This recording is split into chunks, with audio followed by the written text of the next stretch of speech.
வணக்கம். திருப்பூர் மாவட்டத்தில் டாஸ்மாக் ஊழியர்கள் பணிகளை புறக்கணிக்கப் போவதாக அறிவிப்பு. தமிழகத்தில் உள்ள மதுபான கடைகளில் காலி மதுபான பாட்டிலை பெற்றுக்கொண்டு ₹10 திரும்ப வழங்கும் திட்டம் அமல்படுத்தப்பட்டுள்ளது.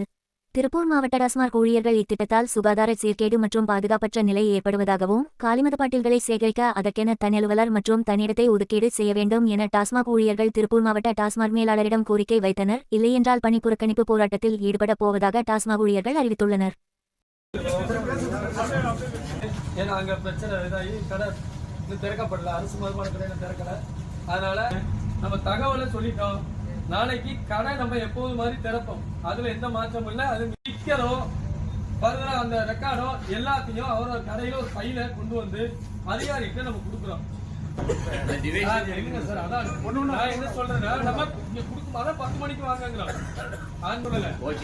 டிவைஸ் அது வந்து சாஃப்ட்வேர் தான். ஒரு சாஃப்ட்வேர் அவங்க பார்த்துக்கிட்டாங்க, அது ரொம்ப நேரம் ஆகாது. நம்மளுடைய